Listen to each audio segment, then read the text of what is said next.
Welcome back to part 2 of the life and suffering of Sir Brante, which is a direct follow-on from part 1 or video 1.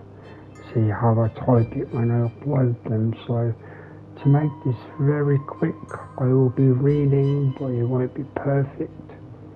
In order to make it slightly quicker and easier to listen to, I might paraphrase. If you want to see the text correctly, feel free to pause.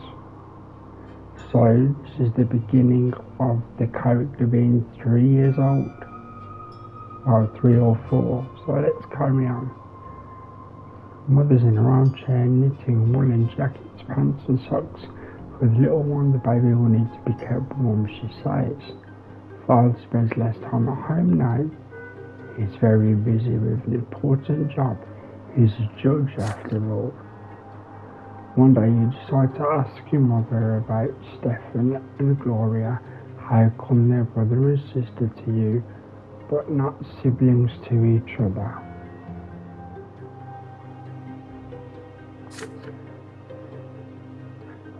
I didn't give birth to Stefan, you see. He's the son of another mother and Gloria is the daughter of another father. Come now, don't knit your brow like that, you'll understand when you're older. How is it even possible? You're all family, are you not? Several days later, Mother got Stefan and Gloria into the sitting room, sneaking after them. At first, Mother gets angry and asks you to leave, but then she relents. You are told to sit still, be quiet, and remember every word you hear. When you enter the temple, bow to the twins. First to the elder on the right, then to the younger on the left. Stefan, you're a nobleman to be, so walk along the side paved with marble, where the benches are. Gloria, you walk along the sharp side. Oh, I don't like this. When you are there, you must get down on your knees, each on your side. Stefan kissed the sword. Gloria, my daughter, they will strike you with the lash. Don't be afraid of it. Resign yourself to the suffering it brings. It is a blessing of your lot. Man, this world is bad. Basically, of course, she doesn't like the idea of being lashed. There's a tense feeling in your chest as well. You were told to remember this. Will the lash come for you too one day? I'd assume yes.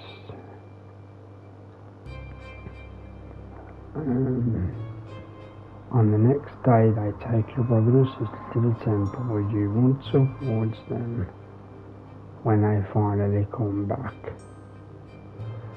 The back of Gloria's dress is soaked with blood. Wow, they actually whooped her.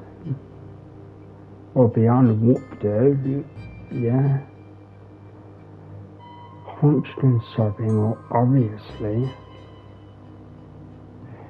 Stefan's putting on airs, acting prouder than ever. Nothing else looks different about them. It's like all is the same, and yet everything has changed. Yeah, because one's been treated well, while the other's been treated like dirt.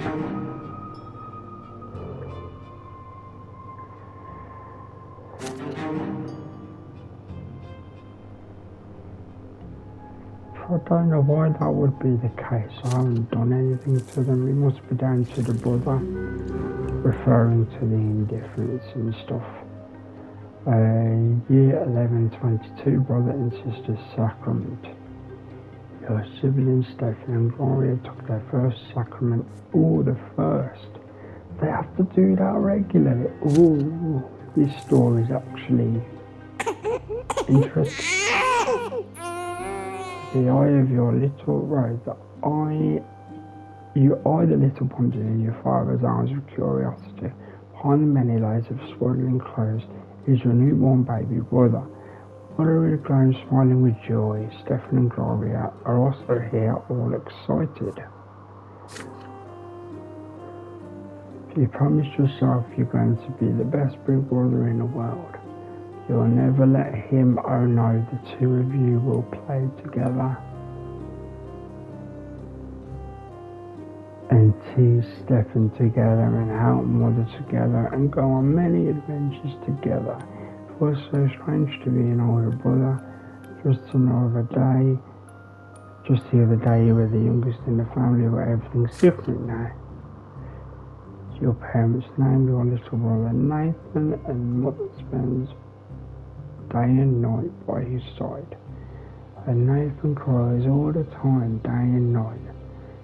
Mother barely gets angry. She is so worn out she starts forgetting things. Like today, for instance, she forgot her knitting in the armchair in the sitting room. You'd better bring it to her as soon as possible. You went to the mother's bedroom. You miss her smile so much.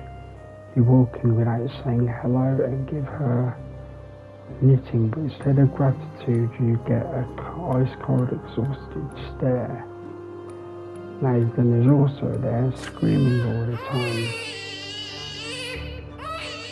Go away, you're bothering me. Weird.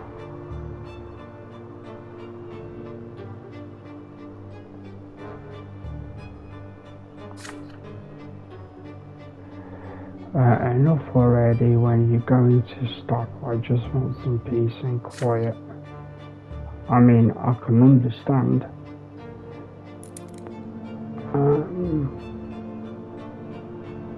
Let's read it first. Mother needs to cross the room and start shaking Nathan with malice in her eyes.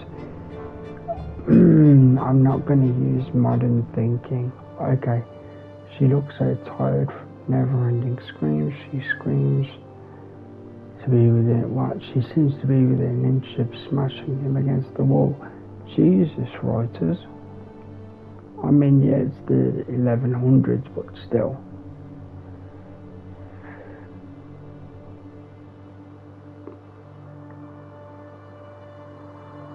Somebody has to do something. You're scared of your mother right now, but you fear Nathan's life much more. A perception for that, one determination for that.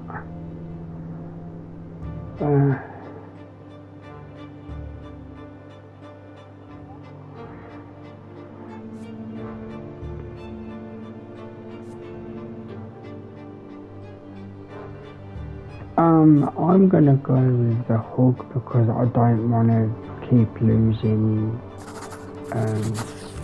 the other stuff.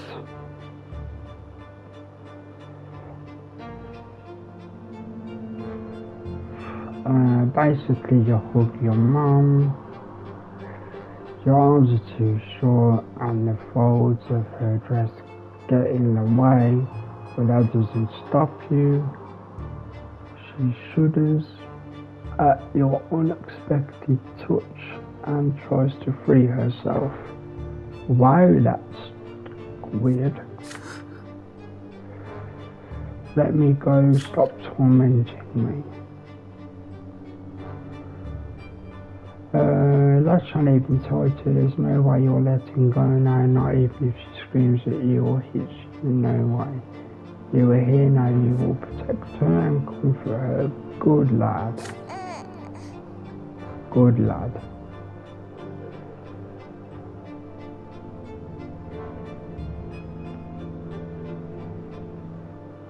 Okay, so the baby's getting too tired to scream.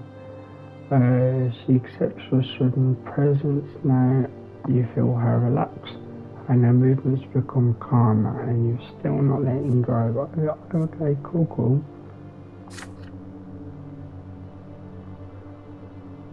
And you hear a quiet song, your mother's song, singing lullaby to the baby. He squeaks a little, then starts snoring. Finally he sleeps.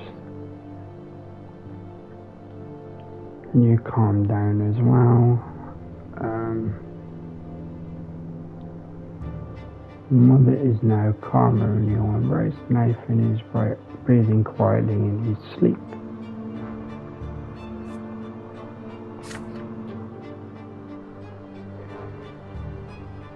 No, please let me go, dear. I helped put Nathan to bed. At least she was nicer this time. Okay, you release your mother. She puts Nathan in the crib. After a little pause, she turns to you. Her face is still weary, but there's no sign of anger. She sits down next to you.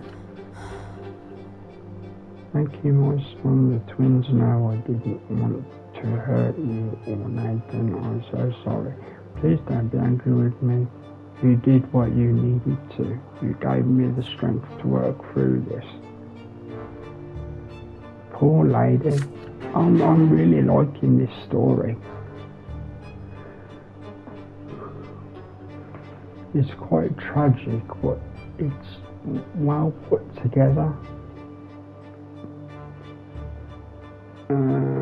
She hugs you, you do the same, and press your forehead against her. Good short fella, smells like home. Your tears finally start to flow, but they are tears of happiness now. She pats you on the head, kisses your forehead. Nathan is sleeping quietly in the crib. It feels good when things are as they should be. And as you can see, relationship +1 has gone to sympathy.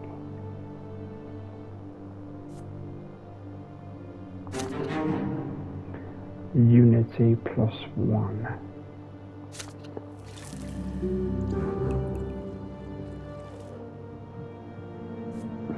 So there you go, that was this tiny section.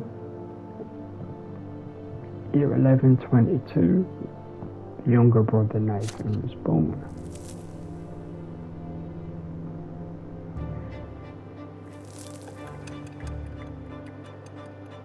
Characters 5 now.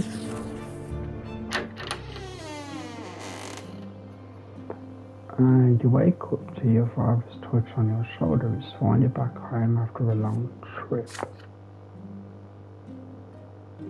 Okay, so I'm going to try and read this slightly quicker if possible. Today is your special day, the day when you begin your studies. Now, teachers will be coming to our home to teach you, and you must do everything they say. Be diligent in your studies, and you will grow closer to a nobleman's lot. Yes, please, let's get them out of squalor. And since you must remember this day, a present is in order. Lydia, get our little schoolboy dressed. I'm taking him to the market.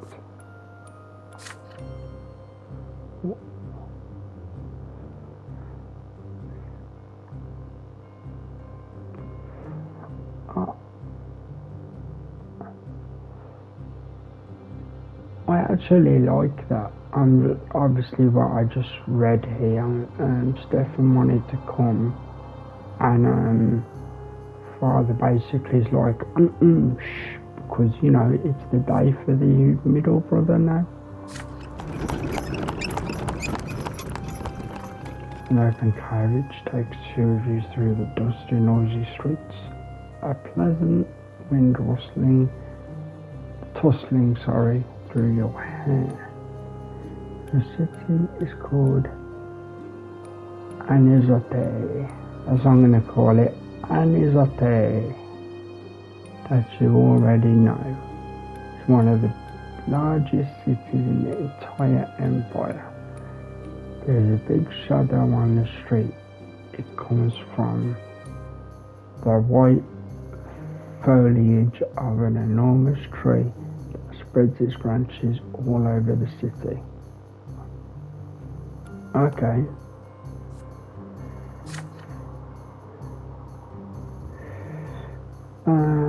Muslim, did you know that the silver tree grew from the blood of our gods? From the blood of our own gods, own disciples. Apologies for reading that wrong there. It has been growing here for hundreds of years, right in our city. It cannot be damaged or burned. Not even the clergy know why.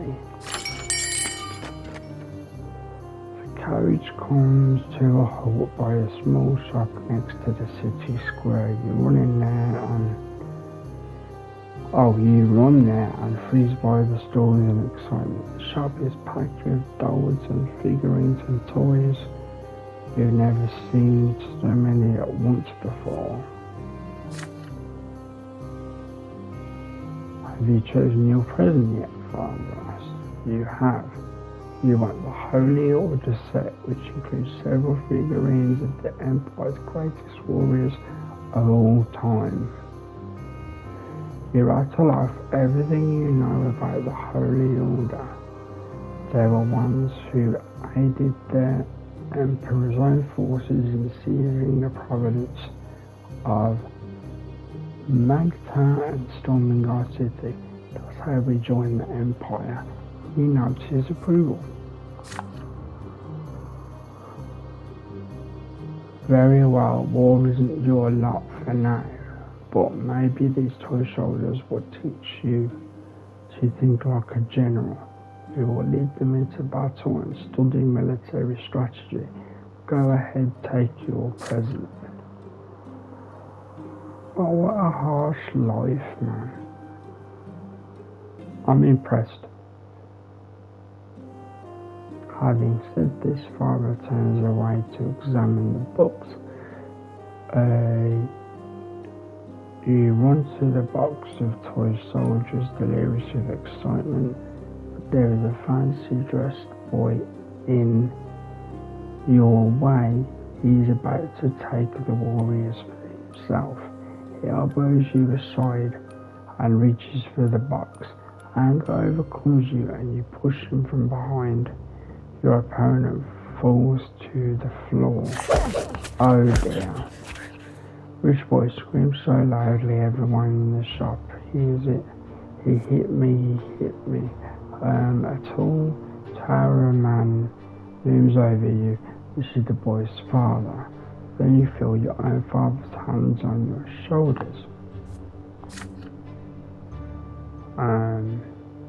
So our dad says, what happened? You press against your father, you might more if he will protect you. Yes, you shove the boy to the floor in front of everyone, but tried to take your present. But he tried to take your present for himself. Father turns around to face him when he hears these words.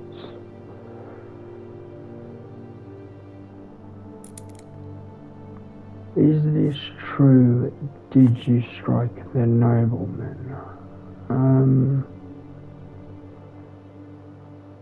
Willpower to lie, determination to give the truth, or you boost with your dad because you told the truth. So I'm gonna just admit it and deal with the willpower drop, because we don't lie to our parents. You recall your mother's words, if you hurt a nobleman you must be punished, there is no trying to escape it. You say it was your fault, was you the one there because you wanted to get the present before him.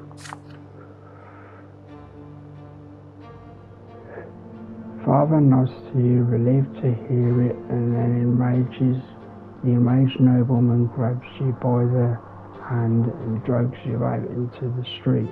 The law is the law, and your punishment is due. Wow. Oh, blood. They lead you and the nobleman's son out of the shop. You are told to bow to him and show humility. A bad feeling sends a shiver down your spine. With a satisfied grin on his face, the boy swings his arm and slaps you on the cheek. He strokes you again and again. Father stays quiet all the while, but as you ride home after the punishment is over, he shows you a rectangle package. I'm proud to see you're living by your lot. Common birth leads to a life of humility, and you told the truth and accepted your punishment like a man. The present is yours, my son.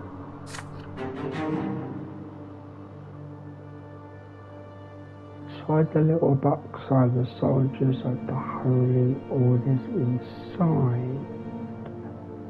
They are your reward for your humility. Willpower is down to 5, so I need to keep an eye on that.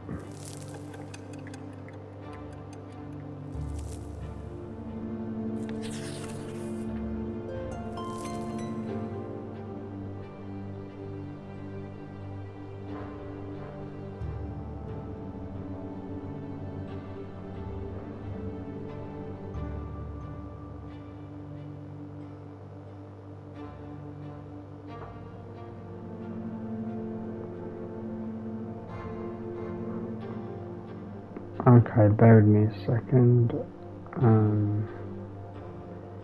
Checking the time here, we're doing good. Okay, today Father ordered the dinner table to be brought out into the yard. For the first time in months, his home outside the confines of his always locked study. He spent the entire day playing with Nathan and you, discussing various matters with Stefan, now in adolescence, and walking in the garden, and now at dinner under the open sky. Your entire family gathers together with Father at the head of the table, smiling. He asks you each about your studies. Nathan climbs up on his knee and recites a counting rhyme in a funny sing-song voice. That was Nathan, sorry, I misread. Stefan mentions that his fencing teacher praised his accomplishments. He rises from the table together with Father to show his skill in a practice duel.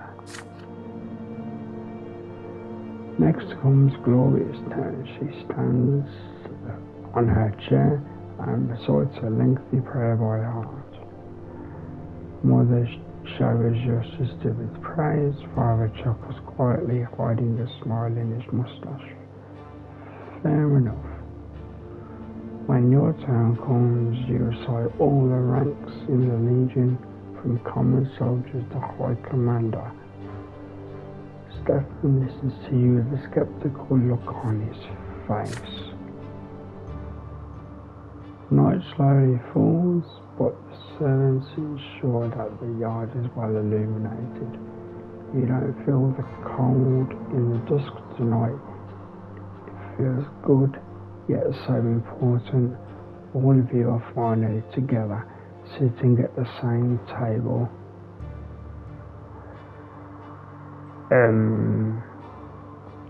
Bear with me. No fighting. Just smiles, no arguing, just pleasant small talk. Then a servant approaches Father with a letter in hand. He reads it in the dim light. Each line gradually washes the smile off Father's face until only a stone-cold mask remains.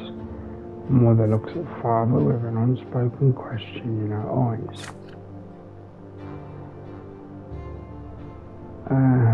Gregor Brante is coming back to Anazote, sorry. He is the head of our family, my father.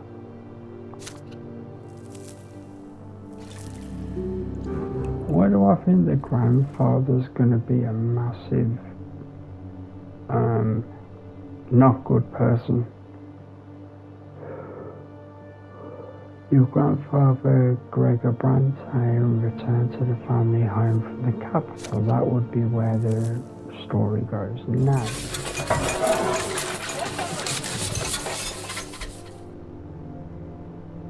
Okay, so here we go. Ever since the news of grandfather's impending arrival, there's not been a single day when the house has not been cleaned or decorated. Your parents anxiously make sure everything is in order.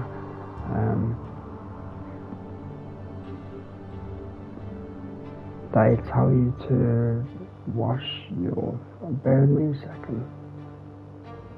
Say to wash your face and hands after walks and scold you for leaving books on the floor. They tell Gloria that she will be flogged if she's ever seen hiding in the attic. They make Stefan stay in his room, even baby Nathan gets in trouble. Everyone's on edge.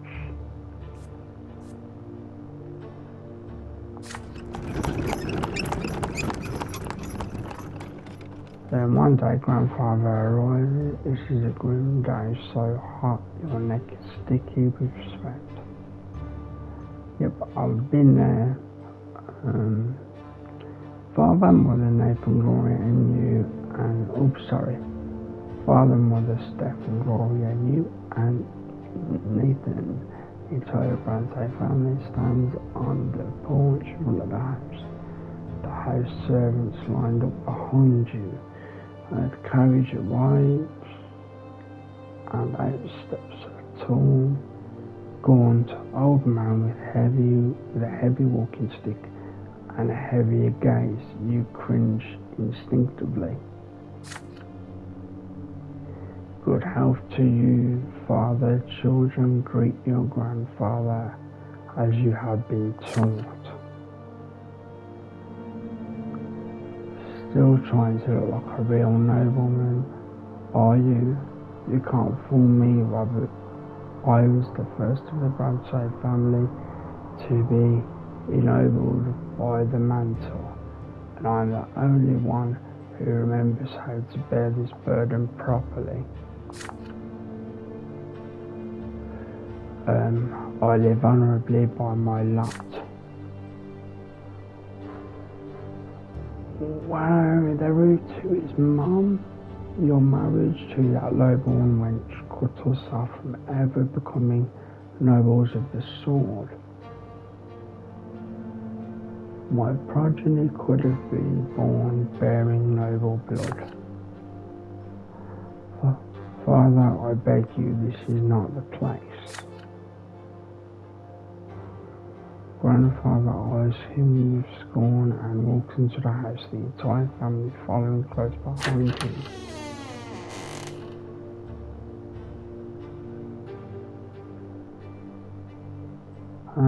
I've been away far too long. The entire house is a mess. This is an insult. How can you live in such a pigsty, Robert?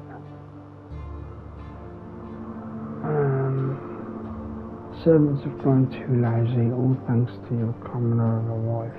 I warned you, did I not? And yet you did as you saw fit.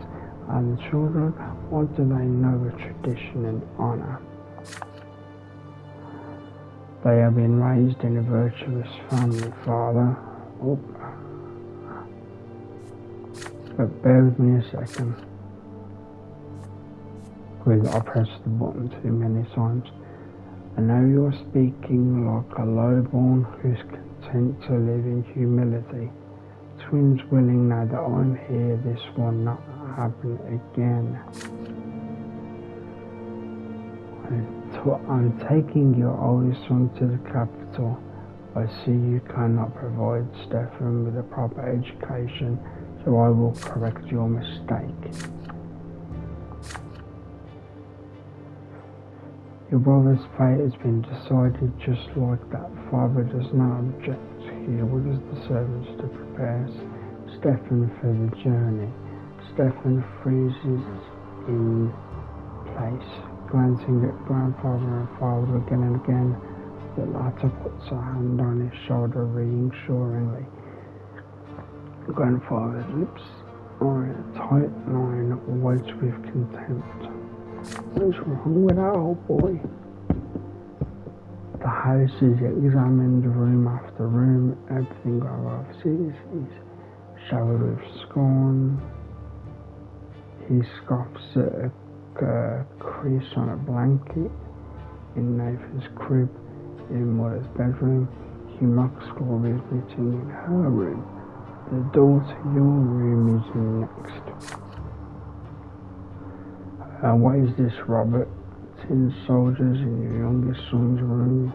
He was born a commoner, without having daydreaming of battle.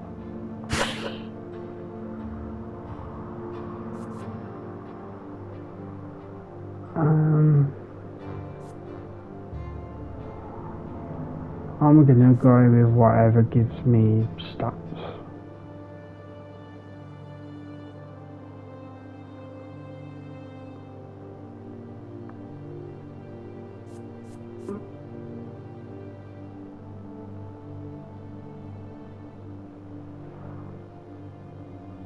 I'm gonna rescue them.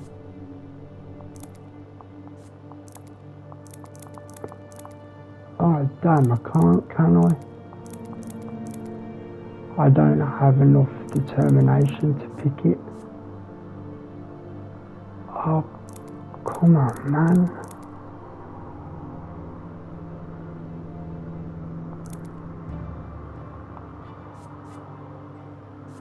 Well, I'm definitely not allowed to pick these. I'm sure I have the stats. Dear me, hang on a second.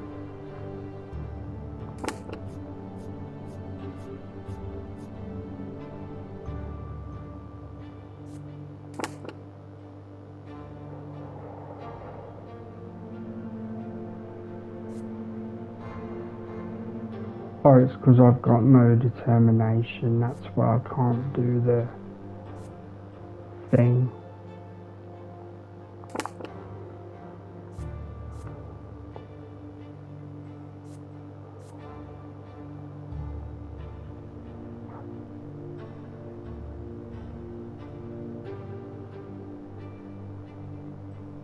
Wow, if you hit your grandfather, you die.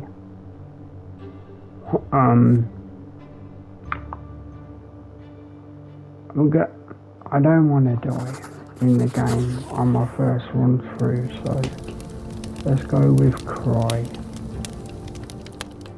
You watch your beloved present, the tokens of father's love and care burn before your very eyes. The tin melts, the unpleasant smell of burning paint fills the air. For a moment you cannot breathe, and you have no reason to maintain your composure. Your tears start flowing, burning your cheeks and staining your shirt. You hide your face in your hands. Oh dear.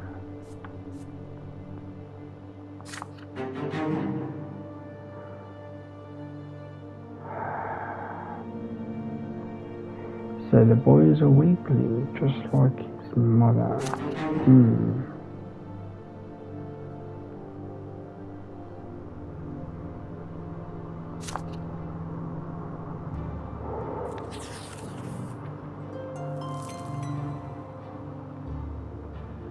Okay, year 1124, fall of the master of the house. Some grandfather leaves you and older brother Stefan. Oh, your older brother Stefan goes with him. From that day, father's hired teachers tend to you alone. They bore you with monotonous mention lectures, on writing, counting, and the way of life in the blessed Arcanian Empire. You often distract yourself from the instructions by playing with your younger brother Nathan.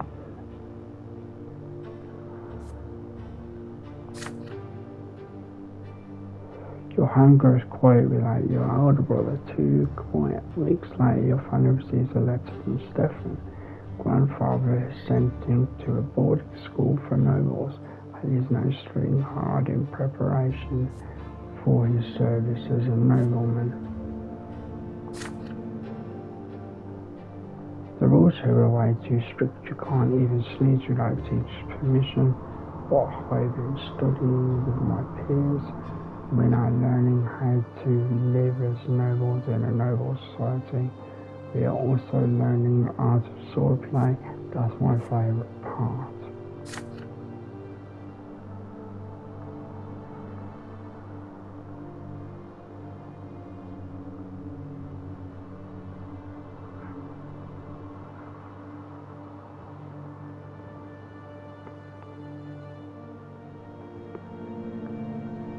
Bear with me a second, guys.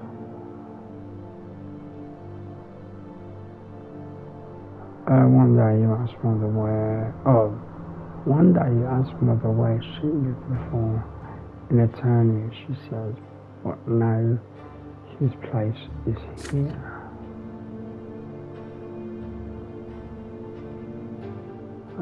Each time grandfather returns, he gives servants new orders. Your home is now always busy with repairs. Servants are redecorating grandfather's chambers, including his library and sitting room.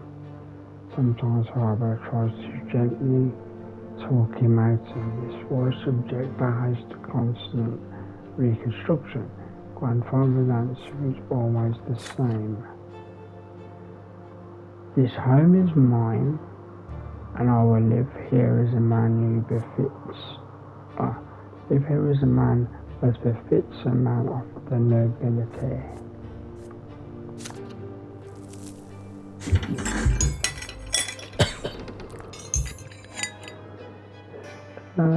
Some days grandfather stays home, and on those days you try best to stay out of his sight. There is no way you can avoid family breakfast. The food is there, but you cannot bring yourself to eat it. Mother's eyes are red and swollen, as she has been crying all night again. Grandfather sits at the head of the table, where nobody used to sit before.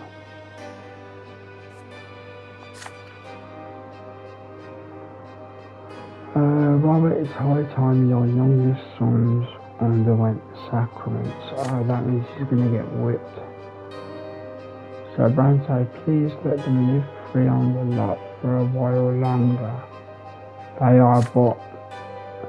Then he jumps in and says, shut your mouth.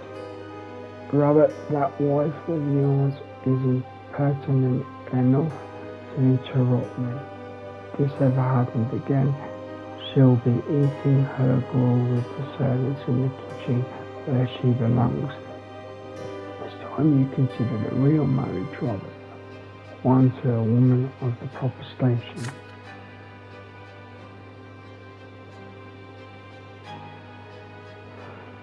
Glory drops her fork. Grandfather shoots her a scathing look. Tears roll down mother's cheek. Father does not look away from his plate, his hands clenched into fists.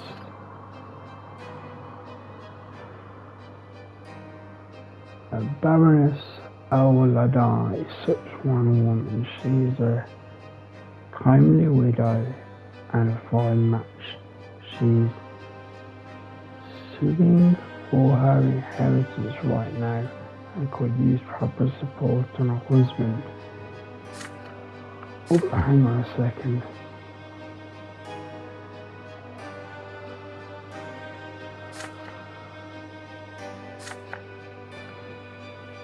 You can keep your lowborn idiot around if you like. Servant, mistress, I don't care. I will not do that, father. Says I'm the head of the house and the family standing took a severe blow after you married that commoner. It is unthinkable. How could you give up the memory of beautiful one? How could you give up the memory of beautiful Amelia born to the slowly woman and that bastard child of hers? May you have a chance to set things right. Don't disappoint me. Father nods curtly, trying not to look in mother's direction. Father, I wish to see Stephen.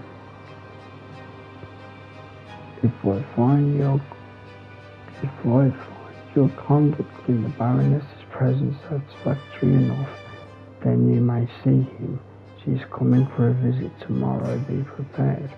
Oh, so the granddad already set it up. Harsh, brother, harsh. Grandfather wipes his mouth with his napkin, throws it onto his plate, and leaves mother's lips move silently. Nobody says a word. Her father stands up and orders you and the other children back to your rooms. He needs to speak to Mother in private. Father comes to your room before bedtime. He sits on the edge of the bed and adjusts a crease on the rolling blanket. He distracts himself from you after Stefan's departure, so you are not used to such attention, I promise you.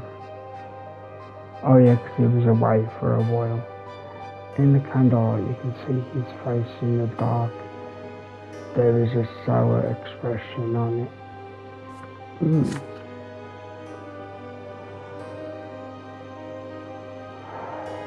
My son Baroness Emma Ladar will be visiting us tomorrow. Please be polite and treat her with respect. Nathan will do as you do. I want this dinner to be as immaculate as possible. Don't let me down.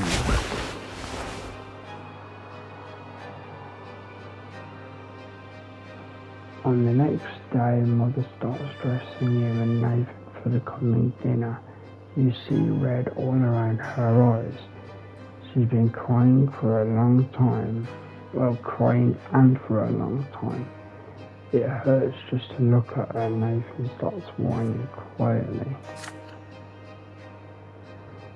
You and Nathan are dressed in new doublets. Your twisted hair brushed into shape. Gloria is told to stay in her room. Father appears in his best suit. Mother's in a formal round dress looking pale. Grandfather has an uncharacteristically centered look about him. Oh, contented, sorry.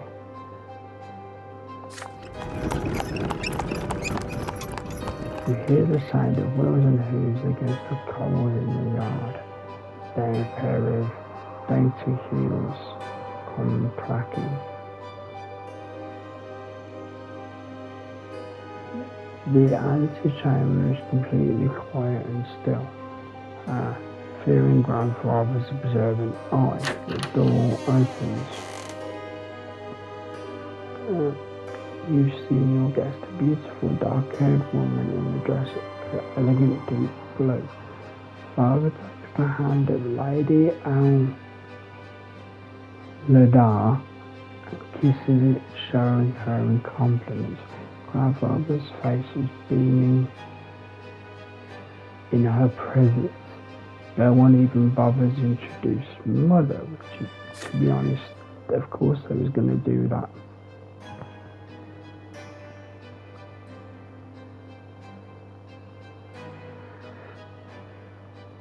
Wow, that's quite rude. Let me carry on. Baroness Lambs introduce you to Robert Kenneth, the main character, of course, and Nathan Brante. Frankly, it's Stefan who deserves the most attention, but currently he's studying in Eternia with other young noblemen like himself. It's my hope that his younger sons will also make me proud one day.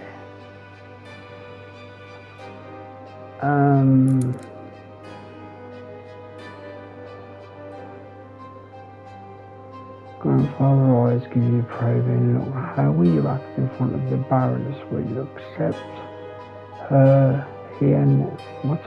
Will you accept her here next to your mother? Your father's rightful wife. Let's have a look.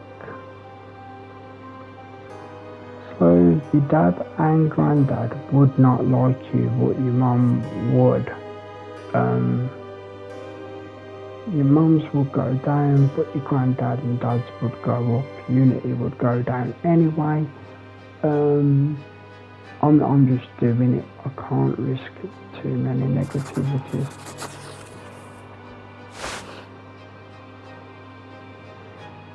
You follow your father's example and kiss the Baroness's fingers gently. Her laughter fills the antechamber, ringing like chimes. You gallantly offer to lead her to the sitting room.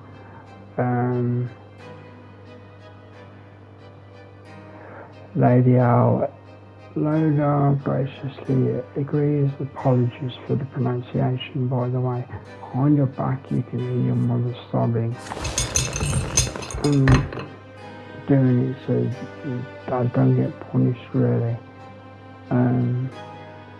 Grandfather and Baroness Auladar engage small talk over dinner. She tells him of the woes of litigation. Sorry, I saw the letter different for some reason.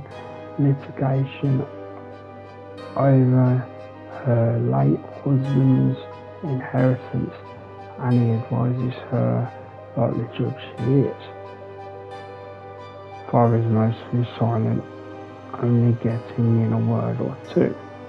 You do absolutely best to behave yourself.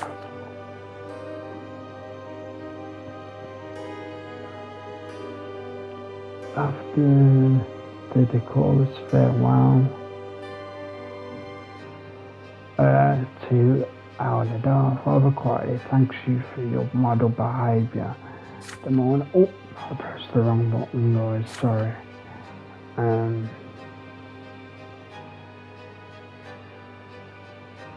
Bear with me a second, guys. I pressed the wrong button too many times.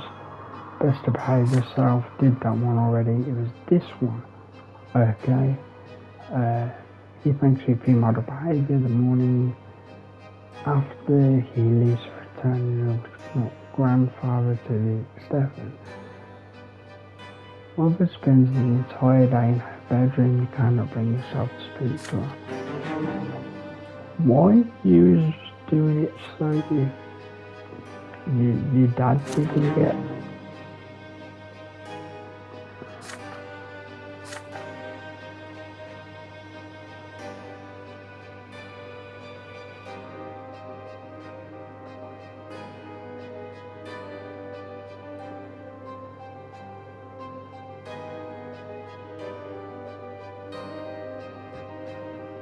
Wow. Okay, guys, so this is what it says. Father returns from the capital in a quiet rage. You overhear your parents talking. Apparently, grandfather has already poisoned Stefan's mind against him, and he greeted father with cold hostility. The name of Baroness Auladar is never mentioned in the house again.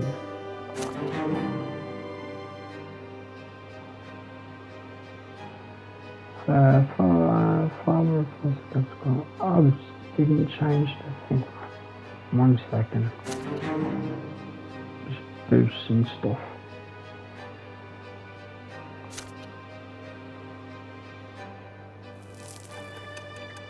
Okay, so childhood years, now 7 years old. Let's check the time here. Okay, so we're going to stop there, guys. And the recording of episode 3 is right now for me, but it'll be soon for you guys.